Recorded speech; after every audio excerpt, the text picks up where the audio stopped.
Speaking of your youth in Vietnam, did you grow up Catholic? Yes, the family are Catholic. So Okay. But I understand there's a lot of Buddhists in Vietnam as well. What is it like, growing up Catholic in Vietnam? I didn't pay much attention to the religious differences Uh-huh. when I were growing up because we didn't mention too much of our religions. Okay. At school, I didn't even know my friends were Catholic or Buddhist or anything. So we just we just play Mhm. together. And at church, we just know our family. On Sunday, we go into church, or weekday, sometime that if we have time, that we will go to church too. Uh-huh. And it's not no barriers for us, but when I grew up, we all know that Catholics kind of limited within the parishes. We cannot go out to tell people that, oh, I'm a Catholic or sharing too much about it for some reason because of the communist Okay. country. Okay. So Was that difficult? I Kind of having to stay for inside me, yourself? I had no problem with that. Uh-huh. But maybe for the adults who know more at that time Uh-huh. and they understood more the situation. But for the community that I lived with, Uh-huh. we very friendly and everything. It's just like, oh, you practice your faith and others practice their faith.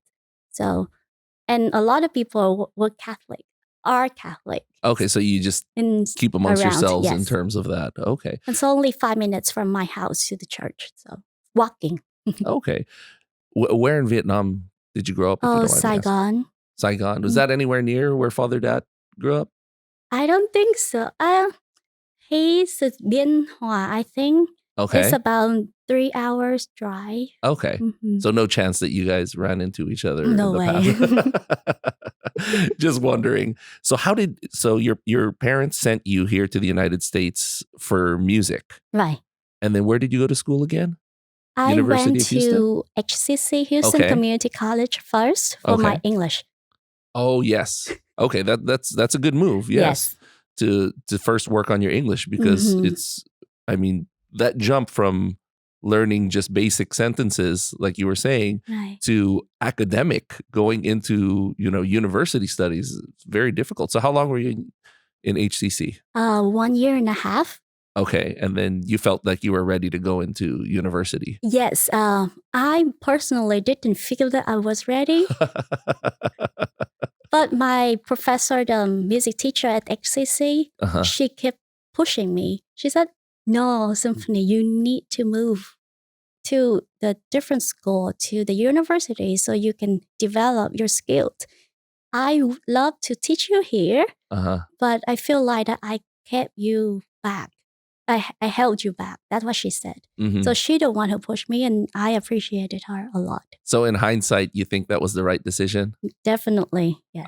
Because I personally I had an experience similar, but it was the other way around. When my dad retired from the Navy, we moved to the Philippines where he grew up, and I had to learn the language there, and so I had that that backwards experience I see. of trying to learn. And yes, there is a crutch, That's true. and at some point you just have to get pushed into it. It's like sink or swim, and so you jumped into that. So you went into U of H.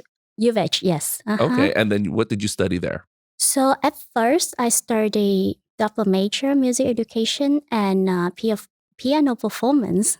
Wow. And for 2 years. Okay. And later on, I decided to focus on one. So I continue with music education. It's related to part of it my personal choice, and part of it because I wanted to become a sister. So Okay, and So it's when did you related. have the first thoughts of becoming a sister? When I was 4 years old. Oh, really? Yes. Can you explain how you got those thoughts and how that started and how it grew? Like I mentioned at the very beginning, that my mom has a difficulty of getting pregnant Okay. before. So according to her, that she prayed a lot when she was pregnant with me inside. And she dedicated me to God to marry. And she said, please give this child and then I will offer her to you and things like that. And I grew up and around, I don't know where the thought came from. My mom told me, I didn't recall that actually, that around 4 years old that I would tell her that, oh, I would love to be a sister who served, like the sister who served in the Al parish. So to take care of the poor and to teach the children and things like that. So there were sisters in your parish. Right. Do you think that is important to have sisters serving Definitely, in the parish? It's a kind of a witness for the church. We see priests, deacons, brothers, and seminaries. Yes, it's very important. But also, we need to have a sister in the parish too. That's why I'm so glad you're here right now to talk with us. So, throughout growing up, did you always have the thought of entering religious life, or was it just something that you just thought about now and then? Okay. As a musical person, I might burst out into songs to explain my situation if you don't mind. Oh, yeah, that's fine. Okay. So to answer your question, I will sing this one and then see if you can catch the ideas to it. Okay.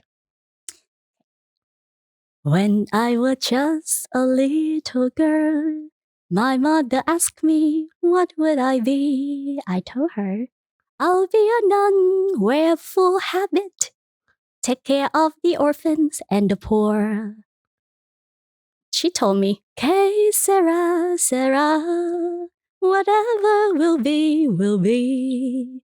The future not out to see. Que sera, sera." When I grew up and fell in love, my mother asked me, what will I be? I told her, I'll be a wife with my handsome husband. I'll have a boy, a girl, and a cat. Que sera, sera, whatever will be, will be. The future not out to see. Que sera, sera. If you want to make God laugh, tell him all your plans. That was beautiful. Thank you. That was beautiful. That's pretty much of 18 years of my life, kind of story. So you said in there that you fell in love. So tell us about that. How old were you? 18. You were 18. And this was in Vietnam. It was in Vietnam, yes. So you met a young man and you fell in love. We were not a stranger. We went to preschool and kindergarten together. Okay. And then we lost contact until 6th grade. For some reason, not for some reason, but I was in the middle school where his mom taught math. Okay. There. So we got it back in contact. And my maths were so bad at that time. So she offered me to tutor me at her home with my friend and the other cousins too. Okay. So we all studied together in that summer, and we lost contact again until 12th grade. My uncle was a music teacher, and for some reason he taught my friend. And on that summer, I went to his house to have some modern music from him, to learn from him. And I met my friend again there. And I invited him to go to my 18th birthday. And it started from there. Okay. So he's a musician as well, or? He loves music and he loved to learn to play the guitar and some of the keyboards. Yeah. So how long were you dating? It was 2 years. 2 years. Wow, that was pretty serious then for 2 years. But it was long distance too, because after 6 months, his family moved to the U.S. Okay, where in the U.S.? California. Oh, wow. Okay. And so you had a long distance relationship and then I guess it just didn't work out from there? I didn't think so. And then we were too young at that time too. Okay. And really it's difficult and our views are different and religions are different Okay. too. What was his religion? Buddhist. Okay. That So was your question. yes, that's a very that's a Common. huge obstacle. Right. Yes. Okay. Did you ever try to get, in contact with him when you came here to the US? We are friends. Okay. We still have say happy birthday to each other during every year though. But we didn't talk that much anymore. Okay. He has a beautiful family now with 2 children and wife. Okay. Was there any other relationships after that? No. No. So just that one semi-serious relationship that just didn't pan out. Yeah. And then so when did you really seriously start thinking about becoming a nun? So I thought it seriously when I was at 10th grade actually. I came to the sister at the parish that I mentioned before. Yes. So they saw me went to mass every morning, and the mass there is 5:30 in the morning. Wow. So I didn't know why I have the urge to go to mass during that time. And the sister saw me there, and then they took that opportunity to say, "Oh, Symphonie, I think you have the vocation. Why don't you just come to our congregation and get to know us for 10 days?" I said, "Yeah, I would love to, but I have to ask my parents' permission." And my parents let me go, and I loved it. How old were you at this point? 10th grade is about 15 years old. Okay. Yeah. Okay. About that time. Wow. For a 15-year-old to get up that early in the morning. I didn't to go to know mass. the reason actually. I think for some reason that I said, "Oh, I need to go to mass." Okay. So what happened next after you? So I loved that, and then I promised her that I came back Okay. for next year. Come and see, because they don't take the vocation after you graduate high school. So they invited me back in the second year, but I think there was some reason that I couldn't make it because of the schoolwork. Okay. That I couldn't make the following year, and the third year that I was in the relationship, so I decided not to go. Yeah, so that third year you were in that relationship, so for another couple of years.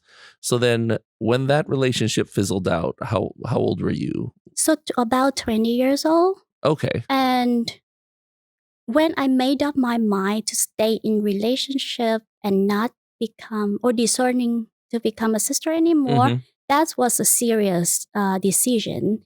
Because back in time, in my mind, and a lot of Vietnamese people's mind too, to discern to be a religious sister, you have to be totally pure, not into any relationship. Like you totally dedicate yourself to God and God's people and not engaging any other relationship, right? Okay. So after I made that decision, I said, "Oh, I'm not worthy, or I'm not eligible to discern it to be a just sister." because you had a relationship. Yeah, it's just like very normal, and any girls, any boy get into relationship. But to me, that's important.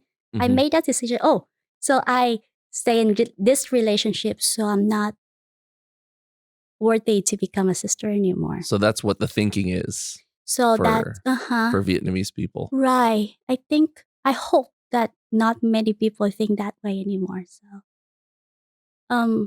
So I stopped that thinking. I said, maybe it's not for me, the religious life. Okay. So we decided I decided to move forward to go to the US to study. Okay. And without any thinking of become a sister anymore. So that was already gone from your mind. You already said, okay, I'm going to go into the private sector. I'm going to become a musician. And that's right. That's my focus point at that time. That's focus on my career first. I have a very clear plan for me. So I said, by 25, I get my graduate like master degree. Okay. And after that, I will have my own family and started my own family after that.